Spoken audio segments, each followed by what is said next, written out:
another work, another shift day. Nag-launch na ako ng mga tools and I'm just waiting for 11 a.m. para mag-log in. Kahapon, day off ko, so I didn't vlog. Bukas, feel ko, I'm gonna get out of the house. Yung baon ko for this shift is V-cut. Binili ni Mama. Ito lang yung size. And then, is itong cookie bites. And then, I have Yakult doon sa ref. Gusto ko sana mag-ice coffee, pero walang ice, guys. Yung ref namin, like, hindi siya masyadong nagtitigas or nag-ice. And then, hindi kami makapalit sa ibang store. I mean, sa ibang sari-sari store, sa mga tindahan. Kasi wala din sa kanila. I don't know what's happening. Si Red, nasa loob ng kwarto. Tapos si Pinky nandito. And so, parang nagsi-separation anxiety siya kung Pinky. Kasi hindi niya nakikita kami. Kaya ngayon ay umiiyak si Red. Ang lakas ng ulan, guys. Kanina pa yan. Feel ko may bagyo. But I made coffee. Yung ice na ginawa ko kanina, konti lang na tumigas. Pero yun na lang ginamit ko rin. I'm gonna try this cookie bites na bili ni Mama.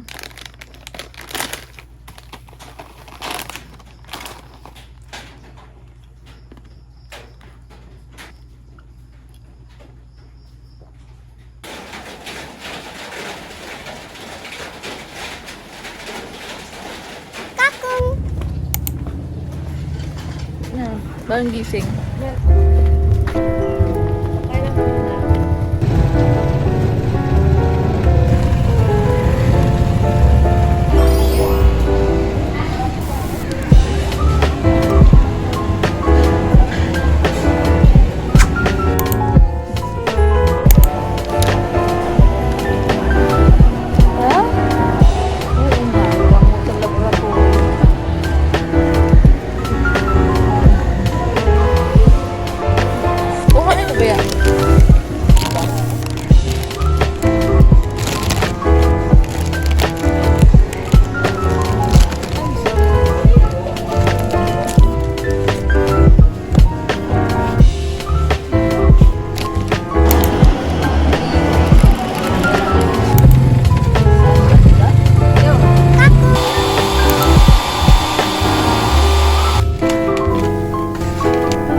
Si nagsuka si Red.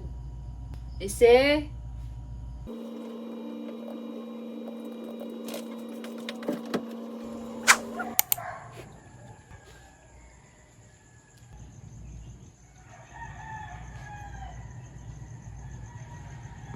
It's my lunch break. I'm going to make bread with chocolate.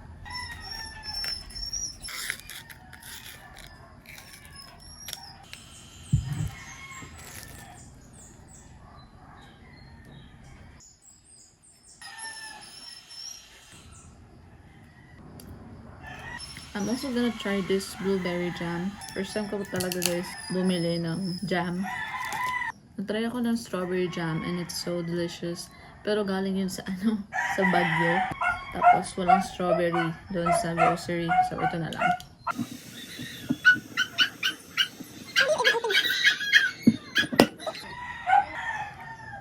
Oh my god. Saan jelly?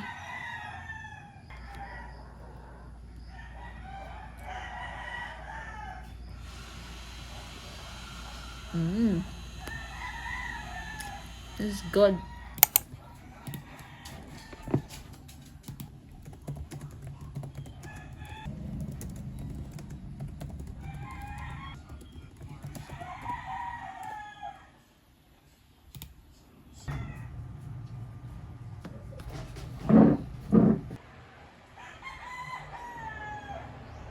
Sarado na?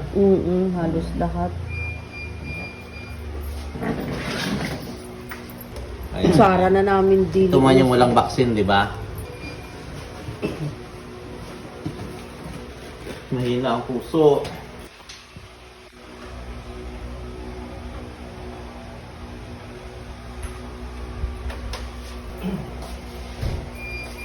Dehydrated. Dehydrated na siya.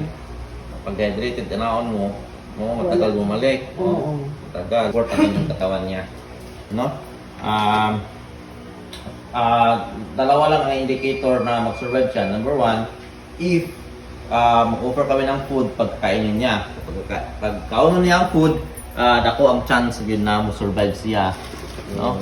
Pag di yun siya mukhaon sa food, 50-50 yun siya. Kay kasog na ang silbing food niya is ito, dextrose. Oo. Kasi pag di siya mukhaon ng dog food, may problema kaya naka-dextrose man.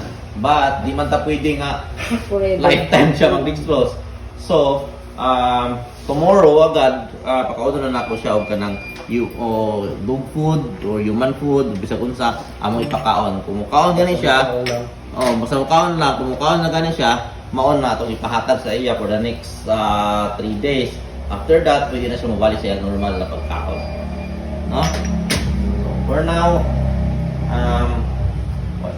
dito lang muna siya, obserbahan, ma-rehydrate. Importante ma-rehydrate ang katawan niya, mabuhusan ng tubig ng katawan niya. Kasi magluyag ka, manghina ka pag wala kang tubig, pag dehydrated ka. Inject ko para sa puso niya kasi Mahina ang puso. mahina ang puso. Pangalawa, in-inject ko antibiotic. 11 o'clock, no? Tomorrow. Anyway, tatawagan ko.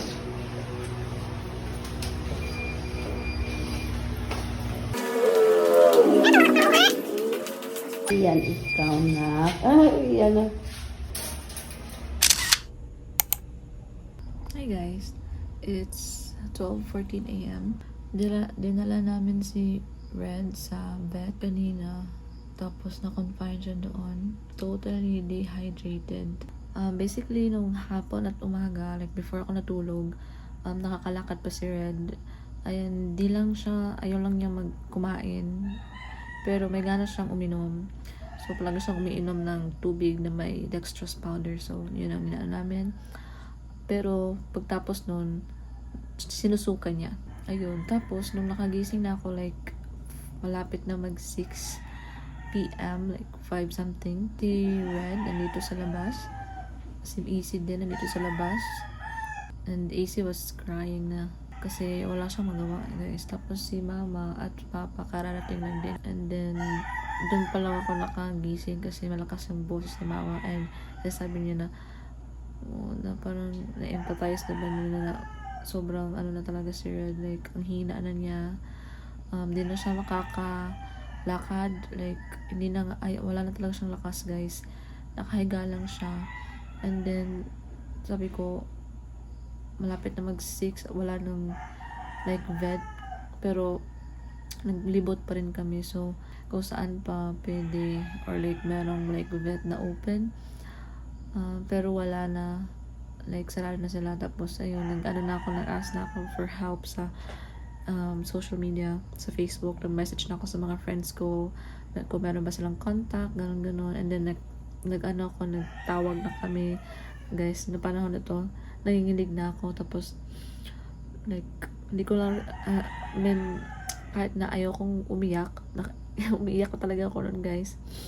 So, habang nagtawagan ko yung mga doctors, yung mga vet, yung isa, yung malapit lang dito sa amin, out of town. So, wala. Tapos, yung isa din is, sinabi sa amin na i-try namin na ipa-survive siya, si Red, hanggang bukas. Tapos, dalhin na namin siya sa, sa clinic nila. And I was like, what? Talaga kami, naghanap na kami ng emergency something, kasi ayun na nga, like, hindi na talaga, wala nang si Red. Isa kong kaibigan, nagtawag siya sa isang clinic, tapos sabi is, pwede daw, like, pwede sila So, ayun, natawagan, guys. Tapos, nang tumawag ako, guys, in the end call, or I don't know, baka couldn't reach. Ayun, sabi ko na, hindi niya sinasagot yung tawag ko. Tapos, tinry nila na tawagin. Tapos, ayun, tinext ko yung number, and then tumawag yung vet. Tapos, ayun, sabi niya na papuntahin na lang daw doon. So, pumunta kami doon. Tapos, didextrose na si Red, like, yung kanyang in-injection na talaga and everything. Sobrang grabe talagang iyak ko, guys. Ngayon nga, nagkukwento ko, umiyak pa rin ako. So, ayun. And I really hope, and I'm praying, sana okay na si Red.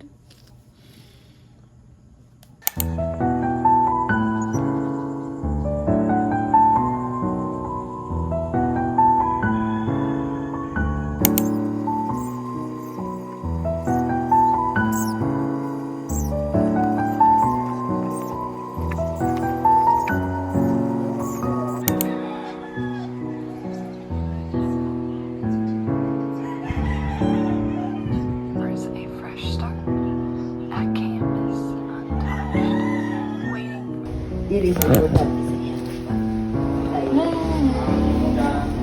Ate, say hi to ate. Red! Pagit lamang. Oy. Gusto mo sama? Gusto mo magkaon na lang imo? Ano gusto mo kanton, ha? Kasi yung pagkain namin, ayaw niya. Ano yan? Dito na si Red. Hello.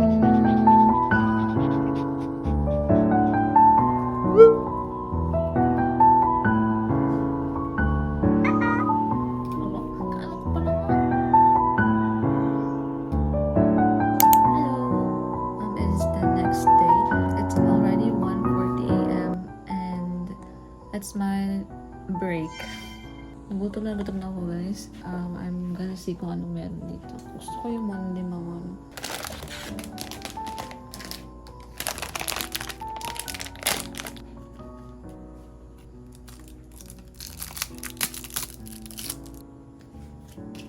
It's my number 2 break, and I am eating pineapple slices. This is one of my favorite fruit.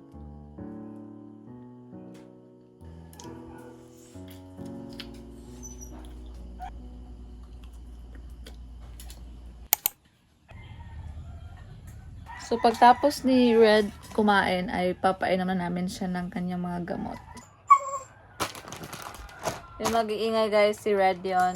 Ngayon siya ako nagpo-protesta. Nasa cage siya kasi. Anyway.